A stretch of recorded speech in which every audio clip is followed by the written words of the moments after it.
Hi, everyone. Welcome to today's Student-Led Journal Club and Case Study Seminar. My name is Anne-Marie Hayes, and I'm a research associate on the Joplin Campus of KCU. Today, we're going to be talking about a research project that's happening through the MKRC BMRL. But before we begin this presentation, I'm going to hand it over to Dr. Staudinger, who's going to talk a little bit about the lab. So what I'm going to do is briefly introduce the concept of the MKRC and how we envision it moving forward. The MKRC stands for MSSU KCU Research Consortium. In 2018, this interface was formalized through a memorandum of understanding between our two universities. Let me click on this. Okay. So what is the MKRC? It's that entity that lays the foundation for ongoing and continuing research collaboration between our two institutions. And it turns out students began interdisciplinary research studies through this new partnership in the spring of 2019. Now, COVID came and visited us all and shut some of the studies down. So the study that we're going to present today is really the inaugural launch of such interdisciplinary studies. And so I'll talk very briefly about that, then I'll hand it off to our student doctors. But we are located on the campus of Missouri Southern State University. There's a map on our website, and I know Anne-Marie has put the website either in the chat or in the announcement or both. It's a great website, very informative about the MKRC. But our mission statement is what we really do is support basic and clinical research that investigates complementary and integrative healthcare approaches. And my main mission in this endeavor is to invent a pathway and a process for collaboration and build a team that consists of faculty, staff, and students from both universities. So we get a complementary and integrative approach. So by blending these studies together that use, and my PhD is in biochemistry and molecular biology, so I bring biochemistry to the table. But our colleagues at MSSU are social work professors, so sociological, osteopathic, and mind-body intervention principles together. The MKRC is uniquely positioned to succeed in improving the well-being of the people in the 4 states region. So the overall goals are listed here. I'm going to get through these next slides. So just so folks in this meeting know, we have about 2,000 square feet of lab space, and it's well equipped and well stocked. We have BSL-2 facilities, in other words, an autoclave, a -80, tissue culture hoods, pipettes, glassware, everything you need to operate at biosafety level 2, including the best water on the planet. We do a lot of tissue culture, and we use immortalized cell lines. My colleague, Dr. Creamer, is studying breast cancer and the role of drug metabolism and the acquisition of chemotherapeutic resistance. We also would like to use primary cell types. Those can get a little pricey, but we're headed in that direction. We have some intense capabilities, and our capabilities are growing. Briefly, we have real-time PCR, which is actually running as we speak. We have a biotech multimodal plate reader with dual microinjectors to do ELISA, reporter gene assays, all kinds of ATP-dependent assays can be run on this machine as well. We have a really nice imaging system. And last but not least, we just acquired next generation sequencing. And so for you folks on this call, in this last bullet point, it's important to know that we've come such a long way in sequencing around, so it was Clinton that did it, or that announced it. It was basically a decade and $2.7 billion. And now we can do it with this machine, Lola, for about $1,000 to sequence a genome. It's just crazy what has happened thus far. So again, the desired outcome for me in this study that's about to be presented by some fabulous student doctors, student Dr. Barnes and student Dr. Tindell, whom I'm about to hand it to, is to build a pathway and a process for collaboration that sustains through time so that COM and CDM students and COB students that matriculate into our programs in Joplin have a place to go to get their research bona fides honed and skilled. So without further ado, I'm going to turn it over to student doctors to present their research on impact clinical yoga on female college student athletes using a psychological and salivary cortisol measured approach. Take it away, you two. Awesome. Student Dr. Barnes, if you want to start sharing your screen. While she's doing that, I'm going to be introducing our speakers. But first, as Dr. Staudinger mentioned, I put the link to our lab's about info page in the chat. If you want to learn more about the lab, click that link. You can learn more about our mission and vision statements. This presentation will be on that website as well, along with more information too about our projects, what's going on, and stuff related to that. So without further ado, I will introduce our speakers. Student Dr. Kaitlin Barnes is from Boulder, Colorado, and is between her first and second year of medical school at Kansas City University on the Joplin campus. She received her undergraduate degree from Regis University, where she obtained a bachelor's in nursing and a minor in Spanish. Kaitlin worked as an RN before medical school at the University of Colorado Hospital in the inpatient oncology and bone marrow transplant units, as well as the medical and COVID ICUs. It was through working as an RN that Kaitlin decided to pursue medical school. Kaitlin enjoys running, reading, and spending time with her husband and 2 pugs. Her top interests is internal medicine, specifically oncology and critical care, pulmonology medicine. Student Dr. Clayton Tindell is a rural Missourian between his first and second year of medical school at Kansas City University, Joplin Campus. Clayton earned his undergraduate degree at John Carroll University back in 2020. Clayton enjoys studying endocrinology, keeping up on global events, painting, building miniatures, and conducting research. Clayton is determined to pursue a career as a pediatric endocrinologist and to serve his community. So with that, the floor is yours, student doctors. All right. So hello, I'm student Dr. Barnes. And I'm student Dr. Tindell. And we're here to present to you what we've been working on the last 6 months. So let's get started. So first, we just have here an outline of our presentation. We'll start with an introduction and then describe the background of clinical yoga, the psychological scales, and cortisol. We will then discuss the methods of our study design and ELISA. We will then present the data and results, followed by conclusions and future directions. Now, the purpose of our study was to assess the degree to which clinical yoga creates a change in the welfare of student athletes' health. The health outcomes related to stress response, such as the concentration of salivary cortisol, and vital signs were to be measured during this process, such as heart rate, body temperature, and blood pressure, as well as self-report questionnaires and scales determining stress levels. Our goal was to determine the extent to which clinical yoga leads to the improvement in both the psychological and alterations in stress biomarkers. Our hypothesis was that MSSU student athletes' health outcomes will improve after participating in clinical yoga classes. One final note before moving on to our study design is that cortisol concentrations vary between sex and age. So we have limited our participants to female student athletes at MSSU. Now, with the overview given out, let's get on to our study design. All right. We divided our participants into 2 cohorts. Cohort 1 participated in yoga during the first 4 weeks, and cohort 2 participated in yoga during the last 4 weeks. During these 8 weeks, both cohorts were assessed with surveys, vitals, and salivary cortisol collections. Some of the bullet points you can see here on the slide were details given out to participants. Each participant that completed the study received a $100 Walmart gift card. Now that you know these, one final note before moving on. Weeks 1 and 8, we had a pre and post social validity survey, as well as weeks 1, 4, 5, and 8, the vitals, psychological scales, and salivary cortisol collections took place. Now that you know the design, Kaitlin will cover what is clinical yoga.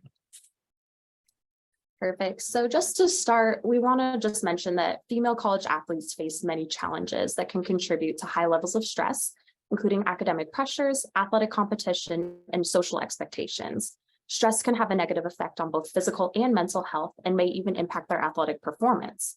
In recent years, there has been an increasing interest in the use of mind-body interventions to help athletes manage stress and enhance their overall well-being, which brings up clinical yoga.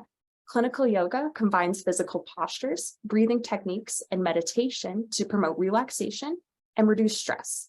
Several studies have been examining the effects of yoga on stress in various populations, including athletes.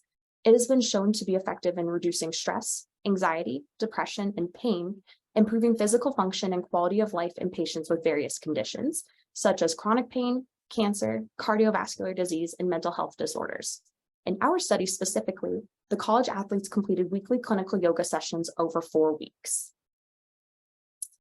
All right, so continuing here with the background of our psychological scales.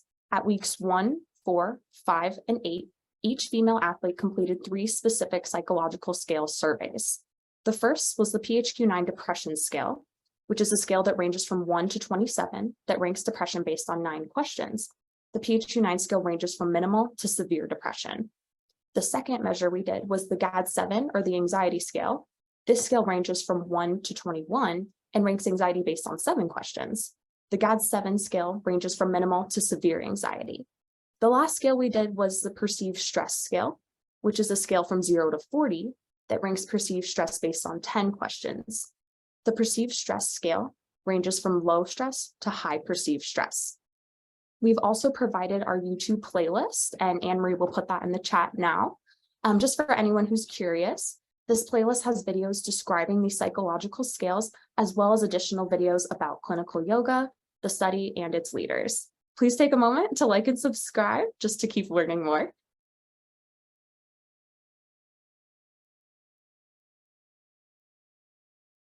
Cortisol is a commonly measured stress hormone that varies in concentration throughout the day. And if you were to track this concentration and graph it, you would find a diurnal curve. The peak of the curve or concentration takes place upon waking or shortly after waking, and this concentration in cortisol will gradually decrease throughout the day, reaching its lowest point in the late evening. Salivary cortisol is a convenient biomarker that's directly proportional to serum cortisol. Serum cortisol levels are significantly higher than salivary cortisol levels, usually by a factor of 10. We use this measured value along with other metrics such as vitals and surveys to measure the efficacy in yoga in reducing stress. Cortisol concentration in blood is greater than any other corticosteroid. Here we see a standard diurnal curve over the course of 24 hours. We are determining these salivary cortisol values via ELISA or enzyme-linked immunosorbent assay. Now, with all that being said, we're going to look at the psychological and social scales. Perfect. So for the methods of our clinical yoga study design, at weeks 1, 4, 5, and 8, each athlete participant filled out the PHQ-9, the GAD-7, and the perceived stress survey as part of the psychological scale component. Vital signs were taken after and before each yoga session with an emphasis on blood pressure, heart rate, and pulse oximetry. Also at weeks 1, 4, 5, and 8, each athlete participant filled out a pain scale from 0 to 10. At weeks 1 and 8, each athlete completed a social validity survey. The social validity survey, we asked 3 questions. The first question was the 3 most important reasons they wanted to be involved with the study.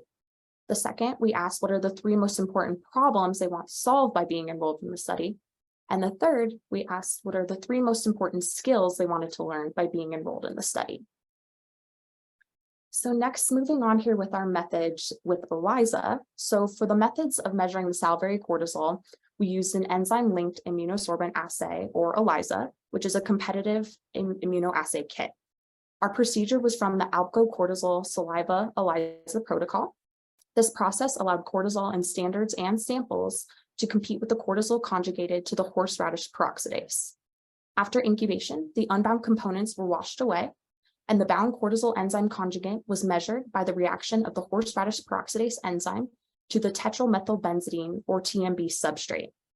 The reaction of the horseradish peroxidase enzyme and the TMB substrate produced a blue color. The stop solution was acidic and produced a yellow color. The optical density was read at 450 nanometers on a plate reader. The specific machine used for this study was the Synergy HTX multimode reader. After the plate was read, the levels of the yellow acid solution present in each well were measured and had an inverse relationship to the amount of cortisol present in the sample. Continuing here with our methods, data from the Synergy HTX multimode reader was converted to Excel for further processing. And here in the right corner, you can see what our Synergy HTX multimode reader looks like. So the concentration for each participant were isolated from absorbance values and then averaged. These average values for PM, AM1, AM2, and AM3 were placed in a line graph. The daily cortisol exposure was analyzed by determining the area under the curve utilizing the trapezoid method. Next, we will transition to explaining the trapezoid method a little bit more in depth. Now, we used a few methods to analyze the data gathered over the course of a few months. We made a use of the trapezoid method to calculate the area under the curve with respect to increase and with respect to ground, AUCI and AUCG respectively. We broke the curve into several smaller areas such as trapezoids and then calculated each area. Once you have all 6 areas under the curve, you would add all those areas up, and that would equal the area under the curve with respect to ground, which is your daily cortisol exposure. If you were to add just areas 4, 5, and 6, or the triangles, you would get the area under the curve with respect to increase, which is the daily cortisol spike value. Area under the curve with respect to increase is meant to be a better comparison of the change in cortisol between individuals who may have different area under the curve with respect to ground or AUCG values, due to an overall greater exposure of cortisol throughout the day. And with all that being said, we're going to take a look at a participant at our collections. Now, we had some instructions that we gave out to each participant. The day before the collection, they were told not to exercise or drink caffeine. And the day of the collection, they were told to not brush their teeth, eat, or drink. There were 4 collections. The PM value was the PM sample was taken immediately before bed. They were to take off the cap, chew on this little piece, put it back in the tube, seal the cap. Upon waking, they're immediately to open the second sample up and second bottle up. They would chew it in and put it back in the bottle. That'd be AM1. They repeat it again half an hour later, and then again another half hour later. Now that we've told you the method of saliva collection, we're going to take a look at an example of salivary cortisol concentrations from cohort 1, from a specific participant anyway. This is a random graph from one of our participants from cohort 1. The y-axis here represents the salivary cortisol concentration in nanograms per milliliter, and the x-axis represents the 4 samples collected over a 24-hour period. One of the concessions of the study was that assuming certain characteristics of each collection, and that the difference in time from the PM sample to the AM1 is 7 hours. So this is an example from cohort 1. From weeks 1 to 4 of cohort 1 was the time during which they completed their yoga. Week 1 is seen here, this blue line with a relatively expected diurnal curve peaking in the morning and lowest at night. Week 4, this bronze line down here, showed a reduction in concentration of the 4 cortisol samples at the end of their clinical yoga period.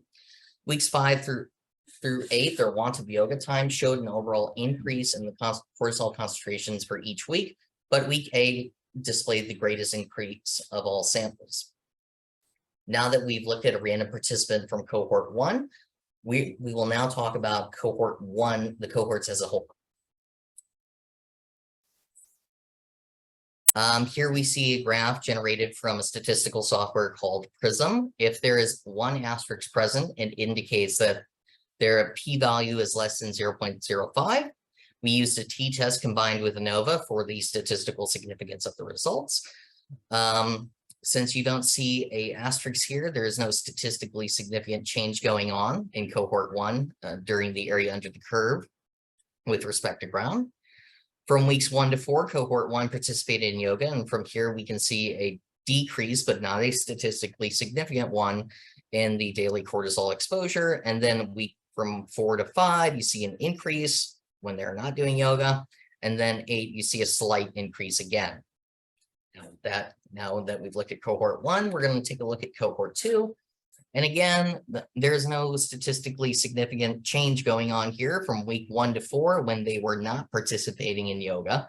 There was a decrease in the daily cortisol exposure for the cohort 2. And from 5 to 8 during yoga, there was, well, from 4 to 5, there was an increase. And from 5 to 8, there was a slight increase in daily cortisol exposure during their time in yoga. Now that we've looked at the daily cortisol exposure for the cohorts as a whole, we're going to take a look at the daily cortisol spike value. Now, cohort 1, there was a statistically significant reduction in the AUCI value from week 1 to 4 during their participation in yoga. Especially since and then from 4 to 5, there was an increase when they were finished with their yoga. And then from 5 to 8, there was a slight decrease. And then we'll take a look at cohort 2. Again, there's no asterisk here, so there's no statistically significant change going on in the area under the curve with respect to increase. From 1 to 4, there's a reduction, but not statistically significant AUCI value. And then from 4 to 5, again, there's a slight reduction. And then from 5 to 8, during cohort 2's time in yoga, there is an increase, but not a statistically significant one. Now we will transition to talking about how the psychological scales related to the average cortisol values. All right. So there's a lot going on here, but the first one we're going to talk about is this one on the left. So this is your PHQ-9 values, which, just to remind, was that depression scale compared to the average daily cortisol exposure, the AUCG that Clayton was talking about. We took all of the PHQ-9 survey values and averaged them for weeks 1, 4, 5, and 8. You can see on the graph here that for week 1, both the PHQ-9 scores and the cortisol values mirrored each other and had an initial higher value compared to week 4 after completing the weekly clinical yoga. We found that for cohort 1, between weeks 1 and 4, the PHQ-9 scores and the cortisol values dramatically decreased. Moving on to cohort 1 with no yoga, you can also see that during weeks 5 and 8, the PHQ-9 scores and the cortisol values increased compared to the previous week 4 value with the clinical yoga. One interesting finding that we found with cohort 1 was that for a particular participant, the PHQ-9 score was a 17 at week 1, and after yoga at week 4, the PHQ-9 score dropped to an 8. So then moving on here to our GAD-7, or the anxiety scale, again, compared to the average daily cortisol exposure, AUCG. Let's see here. So similar to the PHQ-9 scores, we found that for week 1, both the GAD-7 and the cortisol values had initially high values. And then after completing the weekly clinical yoga session at week 4, the measurements for GAD-7 and the cortisol values decreased. You can also see here that during weeks 5 and 8, let's see here, sorry, we had an initial decrease. Let's see. So then another interesting finding that we found with cohort 1 was that with one participant, the GAD-7 score was a 14 at week 1. And after yoga at week 4, the GAD-7 score dropped to a 4. So now we'll transition to talking about cohort 2. So just like the last slide, these graphically represent cohort 2 with the PHQ-9 and the GAD-7 average values compared to the daily average cortisol exposure, AUCG. Starting here with the PHQ-9, we found that even though the PHQ-9 values and the daily cortisol did not mirror each other as well as cohort 1, the average PHQ-9 values did decrease throughout.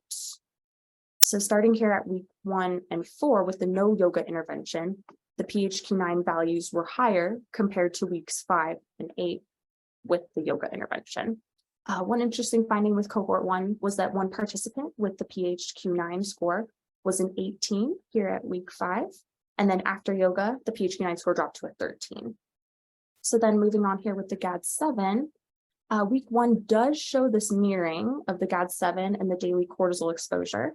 Week 4 shows an increase of the GAD-7 values. However, there was a decrease of the average daily cortisol exposure.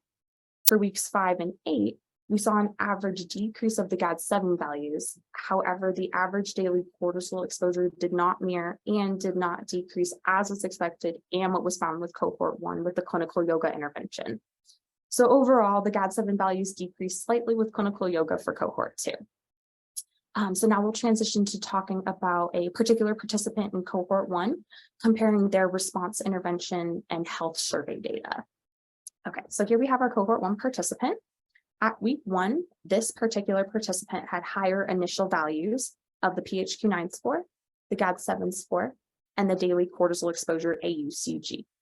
At week 4, after completing the weekly clinical yoga, all 3 values of the PHQ-9, GAD-7, and daily cortisol exposure AUCG decreased. So based on these findings, we found that for this particular participant, the clinical yoga intervention did have an impact. Then moving on here to week 5 and 8, especially here at week 5, we saw that this particular participant had an increase in their PHQ-9, GAD-7, and daily cortisol exposure AUCG. So like I mentioned, this particular participant, the clinical yoga intervention seems to have an impact in decreasing depression, anxiety based on the psychological scales, as well as decreasing the daily cortisol exposure AUCG, which did support our hypothesis. So now that we've discussed the results of our study, we will move on to the conclusion and future directions. So in conclusion, with our study, we were able to validate ELISA to detect salivary cortisol levels. This allows us to measure salivary cortisol for future studies. We showed that ELISA is a reliable standard for measuring cortisol and can be used as an indicator of stress.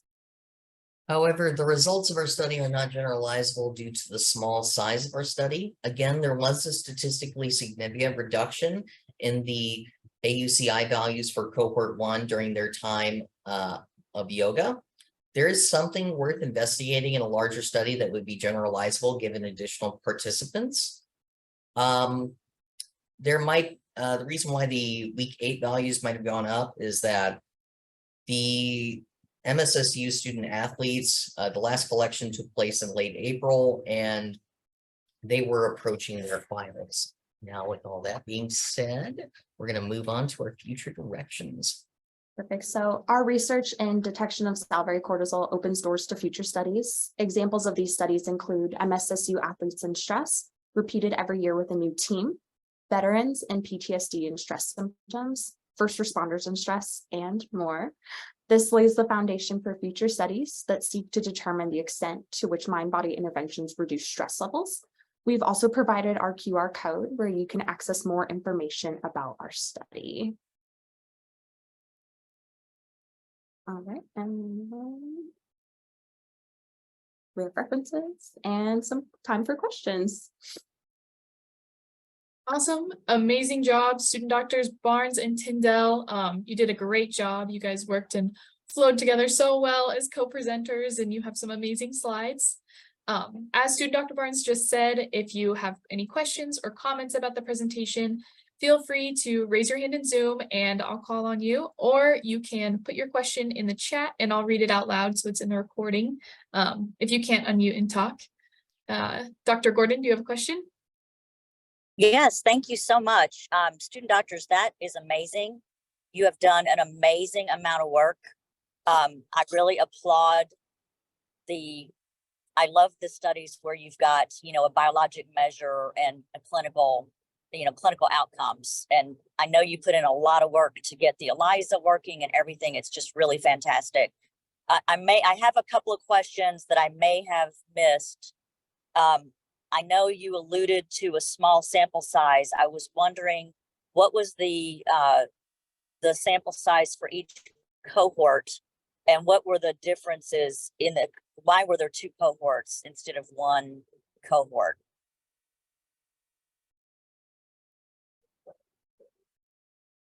No, very good question. So Clayton, please correct me if I'm wrong, but I believe we had 10 in each cohort. We had 11 in cohort 1, 11 and then 9 in cohort 2. 9. Okay. Sorry, I totally spaced on that exact numbers there. But Dr. Gordon, the reason we had the 2 cohorts was really just to break it up and that we could do the 2 different clinical yoga interventions.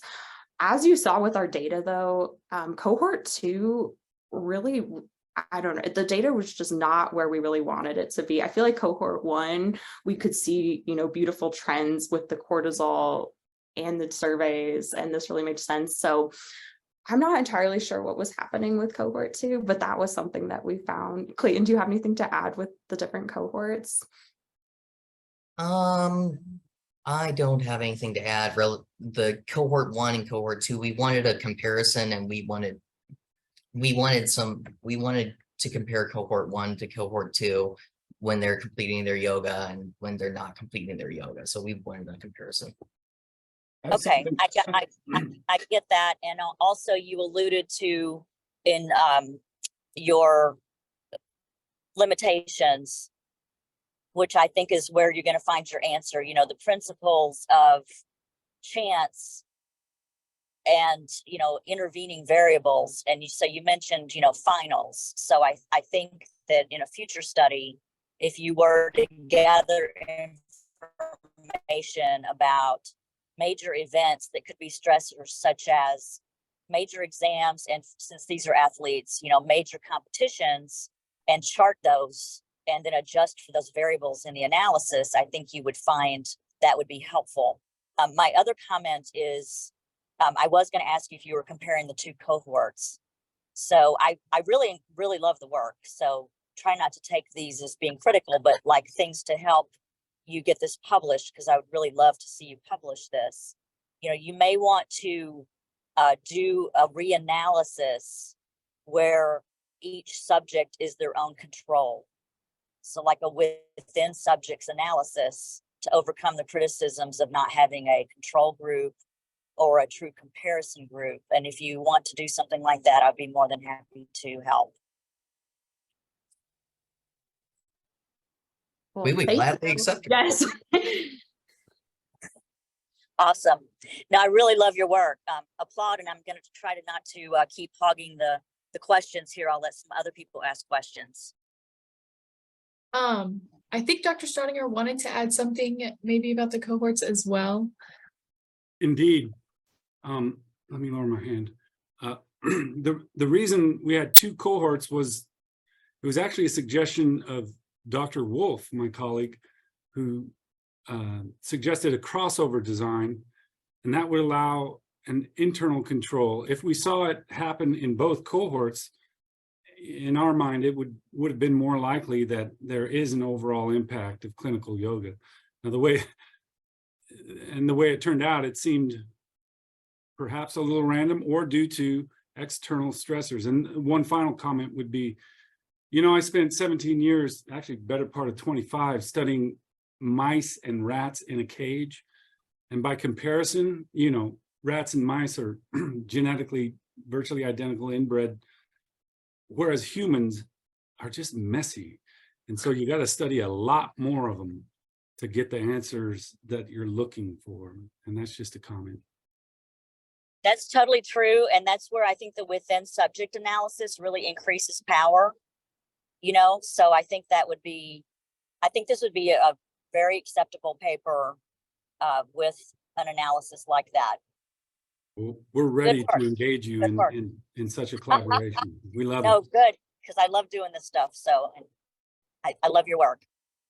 I can't find where to raise my hand, but Dr. Gordon, you're spot on. I think that serving as a self-control is probably the best path to go forward on this. I was having the same thoughts, but I'm also wondering too, if you might, simultaneously consider, and again, kudos, great work. And I think with the machinery and the salivary access, ease of the study design, all of it, the ease of access of your samples, the equipment we now have, it's spot on, perfect. But I'm wondering too about other things that impact cortisol levels, perhaps on a week-to-week basis, including use of birth control, sleep cycles, perhaps some nutrition. Was there any mention of that in your, and again, I jumped in a little bit late, so I apologize if I missed it, but any of that considered in your week-to-week consideration for changes in those cortisol levels? So each participant, Dr. Hopper, did have a survey where we got a little bit of medical history, but not specific to like birth control, nutrition, sleep. But I absolutely agree. There's so much that cortisol impacts that's like, I think, a beautiful way to tie in all the different things that would impact cortisol. We did learn about, if a certain participant was on an anxiety or depressive medicine, therapy, things like that. We took it more from that psychosocial route. However, cortisol really does impact so many different things. So we personally didn't, but I really appreciate that feedback and thoughts because that's very true. Thank you. I'm sorry to interject there. I think Dr. Wolf, you have your hand up. My apologies. I'm not finding the hand up button, but please, thank you so much. These are great discussions. I also wanted to chime in super quickly because we're talking a lot about external factors, and something that I briefly talked about with our social work partners at MSSU and that we've looked at in the literature a little bit. This is all very new. Maybe we'll do it when we do the study again next year. Maybe we'll do it in 2 years when we do it again in 2 years. But something we looked at that sometimes is done is participants will keep like a mood diary, and that can be used and turned in to the researchers, and then we get a clear view on external factors. That was something that we initially didn't think of, but after doing the study one time, it's something that I think could be really helpful for the analysis. And then especially if they're comfortable sharing other things in their life that may be impacting cortisol. There's just so many ways to go. It's exciting. I think Brianna had her hand up first. I'm just going to go in order on my screen. I'm sorry if it's a different order. But Brianna, if you want to go ahead and ask your question, and then Dr. Wolf, you will be next. Thank you. So this was wonderful. You guys should be very, very proud. This is incredible. If I did this at any point, especially where you guys are in med school, like I'd be very, very proud of myself. So yes, all of the kudos and congratulations on such a great job. Well done. I was wondering, so I actually really do enjoy the crossover design a lot. I agree with Dr. Wolf's thinking about if there was an effect, you would be able to kind of say it really did have to do more with the yoga. But for that cohort 1, where their first 4 weeks were yoga and their last 4 weeks were no yoga, I was wondering, did you guys have any kind of check-in with them about, did they continue doing yoga on their own? Did they continue kind of using the things that they learned in the first 4 weeks to help them with the stress of the last 4 weeks? Yeah, did you guys ask about that?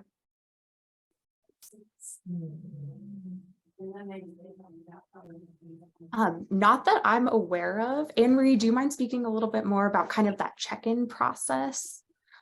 Sure. Yeah.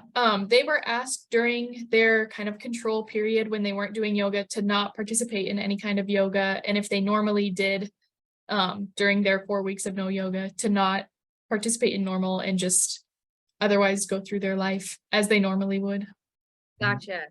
And I did want to mention, kind of off of what Dr. Gordon was mentioning, what would be so cool would be to see like the breakdown of what these students are majoring in, right? Or like what because they're student athletes, but I mean, some majors might be, just different stresses with different types of things like bio, neuroscience versus an English major. Like if I had a huge story due or something like that, that might be very stressful.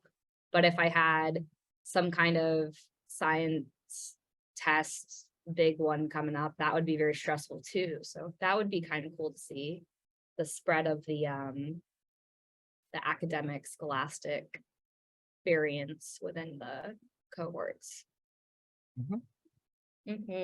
And let's see if I had anything else. I wrote down lots of little notes. Oh yes. So did anybody drop out of the study? I know that you guys said there was 11 in one and then 9 in the other cohort. Yeah. We did, when we were performing the ELISA, we noted that a lot of these samples, some of the samples from the participants were it was apparent that it looked like they didn't follow the instructions.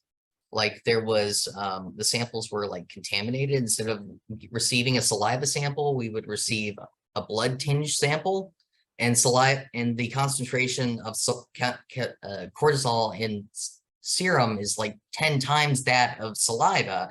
And when we ran it in the machine in a preliminary trial, the machine, it was like greater than 9999.9 nanograms per milliliter. So yeah, there was some drop off. Oh, I see. So it wasn't the oh, I see. We lost I see. 3. Schrodinger's comment as well. Okay, I see. And those 3 total participants were lost due to contaminated samples. The answer is no. They dropped out due to personal reasons, scheduling, and so on and so forth. Okay. Yeah. I mean, this is a great endeavor. I mean, I would be shocked if you got a whole total group of 22 students or whatever to stay for 8 weeks, like this is very good, guys. You're absolutely right. And that is indeed one of the biggest challenges with these types of studies, is not only retention of your participants, but recruitment. And that's why we thought it'd be good to use MSSU student athletes, because they're housed in the dormitory right next to our laboratory. And so, and plus they're compliant, they're rigid in their schedule already, and they're used to, just complying, doing things the way they ought to be done. So on balance, I thought it was great retention. Oh yeah, definitely. I do too. And I did just have one last question. So did y'all do the ELISA yourselves? Wow, did you guys know about how to do that before this? No, so Dr. Staudinger helped us out with it, but I started running the ELISA toward the end, and then he would check my work. No, Dr. Staudinger ran it, but he's let me run it occasionally. No. That's so cool. Wow. So what a great project, because you've got like the wet lab stuff and you've got the clinical aspects. That's really fancy. So when it turns blue versus yellow, you saw that for yourselves. Yes. Yeah. So the whole process took about 2 hours, because there was a big incubation time for 45 minutes. It's a very multi-step process. So what I was describing is pretty this is how we did it. But yeah, it definitely took time with the different controls. And then I helped Dr. Staudinger to plate the saliva. So that was a whole other process of just having the saliva organized nicely for our study. So then we could just use the pipette of okay, I know this is the saliva from, PM, AM1, AM2, AM3, and then we could put that in the plate to then read easier. So that was a whole other process, just because they come, in those little tubes. So that's a lot of taking it off, then putting the pipette in. So just to have it on a plate was nice. So that was one job that I did too. Yeah. And were you going to say something, Clayton? Oh, I was just going to say, Dr. Barnes did a very good job with the ELISA, because she had to, when we took a look at the values, there's 2 PMs, there's 2 AM1s, there's 2 AM2s, there's 2 AM3s for each participant. So she did very well. The values were very similar in the Excel output. Wow, that's so cool. I'm vicariously living through you guys. That's so awesome. Yeah. Okay, I'm done with my questions. Great job. Super wonderful. Feel awesome. This will definitely get published somewhere. So write it. Be happy with it. Good work. Dr. Wolf, do you have a question? And then it looks like we have one in the chat, so I'll read that after this. Yeah, well, I'll say that most of my questions were already asked or suggestions. So the idea of the repeated measures, that was the first thing that crossed my mind. I really liked the idea that was you brought up, Anne Marie, about the daily diary or whatever, is to get more of a grasp at what's going on. I mean, the other thing is that some of these athletes are probably getting up and lifting weights in the morning or whatever. So there's potentially a certain amount of just stress or body preparation for that. What was interesting to me was, in the case that you showed, there was a lag in the rise. And I was, you know, that bronze line didn't spike in the morning. That bronze line went across the screen down on the bottom. Here, I can go back to it, Dr. Wolf. If you want. Yeah. This one here? Yeah. I mean, so for the other ones, unless you don't know what time the person got up in the morning or whatever, but you know, it almost looked like you were sitting there and not having that early AM rise that that sometimes has correlated. I mean, so you know, when do people die from heart attacks or whatever? So it's when they get up from bed and stuff like that in the early morning. And you know, whether or not you would potentially see some of those things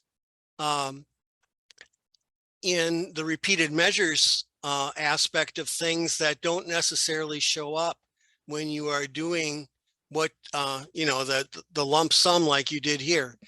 And so I mentioned, you know, the schedule, the exams, whether or not they're lifting weights, because certainly for, you know, when I follow sports or female athletes or whatever, you know, they go through their routine, and I'm a female volleyball player fan. And so they're getting up early in the morning and lifting weights and doing things like that. So that potentially could have an impact on that. And that's where I thought doing the diary was a brilliant ad. But then in order to have things like that incorporated, there is a method in the statistical package called R, that is linear mixed regression analysis.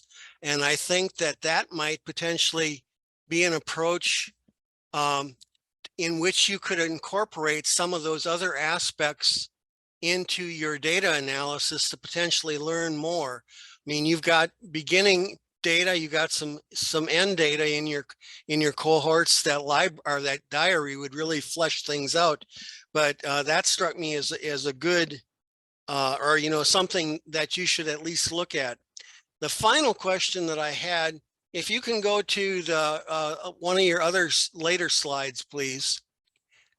Keep going, the colored one. Oh, these ones. Go to the next one.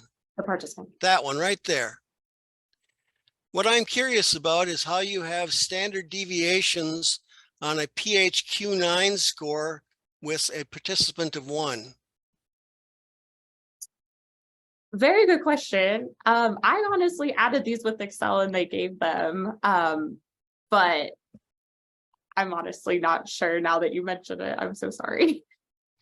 Well, I was going to say that just struck me as being the type of thing that I might nitpick about, because when you got a single person, it seemed to me that there should be for other than your cortisol replicates, those it makes sense to have standard deviations, standard errors, but on a survey that's a single number. No, that makes complete sense. Thanks for pointing that out for us. I appreciate that. Thank you, Dr. Wolf. But otherwise, no, I enjoyed it very much. Good luck with it. Oh, thank you. I'm going to read this question in the chat. This student doctor would like to know, what did the demographics of your participants look like outside of being female student athletes? Also, did they participate in the same sport? I'll let you guys answer first, Kaitlin and Clayton. Let me know if you want me to jump in a little bit. No, for sure. So I think this was Ivan's question. Thanks for attending. So Ivan, it was the girls' soccer team. And then Anne-Marie or Clayton, if you don't mind chiming in about just the social demographic survey that we did and kind of what we've been working on with that. I don't recall too much information from the demographic data. I think we asked household income. Didn't we ask household income and ethnicity? Mm-hmm. Yeah. Beyond that, like 20 to 29-year-old female athletes, that was our major target. That's great. I mean, the reason I asked that is because, you know, you could also look at the baseline based on race and ethnicity to draw some brief conclusions. But it's something that could influence the data as well. Absolutely. A thing I want to add too is we worked with the athletic department and one of the assistant athletic directors too during this. And so we chose the women's soccer team because they were in their off season. We couldn't technically do this with any athletes in their on season, just because not saying this yoga was intense, it was a lot of breath work, but if something were to happen during yoga, during their on season, then that would be a big issue. So we had to work with the few teams that were in their off season. And so that's why we chose the women's soccer team. And then the other reasons Dr. Staudinger also mentioned that they're right here. The dorms are right next to us. It's super accessible for them to get to and from yoga sessions and saliva appointments and vital appointments. Otherwise, yes, we did collect some other demographic information, socio-demographic information. But also it was important, one of the questions was age, and that's just because baseline cortisol levels differ between age groups. So it was important that we also just make sure, we're not assigning a baseline cortisol level to somebody whose baseline would be different because of maybe their age. Dr. Wolf, did you raise your hand again? Do you have another question? Yes, I did. And I glanced down and I saw the other thing that I was going to ask. And so what did the students hope to get out of participating in this? Oh, yes, I did read a lot of those. Okay, the biggest goal, honestly, was just like mindfulness, meditation, trying to have something to help with, relaxation and stress. And some of these majors, I know Brianna had talked about it, they are, in science and different majors. And some of the students actually got to tour the lab and see, kind of what we do. And I think they were interested in that. That was the biggest one. I do think as well, they got a free yoga mat as well as the Walmart gift card. So I think that was a little bit of an incentive. But honestly, the overall one was just like mindfulness and meditation, trying to learn that, life balance there. Did you have many that engaged in yoga and had to stop? Not that I remember, no. Because that was another criticism that I had early on, was it seemed to me that a lot of college athletes were doing that on their own. And so I was concerned that if they were already doing it, that would mess up your ability to see changes. Dr. Wolf, I was surprised that at the low number that had done yoga before and the high number that had never done yoga before. But also we administered a survey afterwards regarding the yogi, and so many of them are motivated now to continue with the practice of yoga after this study. So that was gratifying. Yes, we actually had, I'm pretty sure when we went and talked to the team 2 or 3 weeks before the study began, one said they did yoga on their own when they had time, like not regularly and just, not through a class or anything. It was just one participant. So of course we asked her to stop participating in yoga. I believe those starting then, so about 2 or 3 weeks before the study. But I was also really surprised because another thing that we talked to the teams about is sometimes at other colleges, sports teams will have a designated kind of like yoga mental health psychologist that's a part of the team to help teach mindfulness as well as ways to de-stress outside of, sports and academic endeavors. So anyways, it was just interesting to see that not a lot of them had participated in yoga at all before this. And then again, to reiterate what Dr. Staudinger said, the yoga surveys after everything, a lot of them said they were going to keep doing yoga on their own and they really thought it impacted their life and they wanted to continue doing yoga, which was interesting. Data aside, I'm glad they're, receiving mindfulness out of this and learning different ways to manage stress. You have one question in the chat really quick, and then unless Dr. Staudinger, you want to jump in real quick? No, go ahead. The question in the chat says, did you ask the specific sport/female athlete participated in yoga outside of the study? I think that's what we just talked about. Also, did you control for time of eating? I don't know if you want to bring this up. You mentioned it a little bit, Clayton. She said she joined a little late, so. Yeah, we During the sample collections for AM1, AM2, AM3, they were told not to brush their teeth, not to eat, and not to drink anything. Otherwise, that would all interfere with the salivary cortisol concentration. It's for 30 minutes prior to taking the saliva sample. Once that was done, of course, they could obviously eat though. Dr. Staudinger? Well, I'll wrap it up here. What I want to say, these two student doctors showed up for this study. There's no question high performers are in front of us. My desired outcome for this study was to build a pathway and a process for collaboration and build a team at KCU and MSSU. And Anne-Marie, Clayton, and Kaitlin, you were fundamental parts in that desired outcome, which we achieved as a team. So I want to add my congratulations to everybody. It's a fantastic, fantastic job. Appreciate you all so much. Yeah, I just want to reiterate too, great presentation, you guys. You did great work this summer, analyzing all of the data, getting everything together, and then also throughout the duration of the study since February, determining how are we going to look at this cortisol data? How are we going to determine this and that? Where do we go with all of this? So now hopefully on to a potential manuscript publication, but well done, you guys. Great job. Great discussions too. Thank you everyone for being here today and for listening in. And thank you again for presenting, student doctors Tindell and Barnes. Yes, so we just wanted to say thank you everyone for attending our presentation. We appreciate you taking the time out of your day to support our research. Special thank you to Dr. Staudinger for providing funding as part of the Internal Faculty Research Award. Thank you, Anne-Marie, for guiding our research and supporting us. And thank you, Dr. Creamer, with our statistical analysis. We also wanted to thank MSSU for allowing us the space for our research endeavors, specifically the Justice Center and building, the criminal justice and social work departments.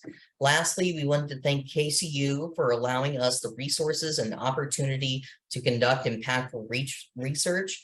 We hope that other students will have the same opportunities that we did in completing research projects as part of their medical education. Thank you all again for coming.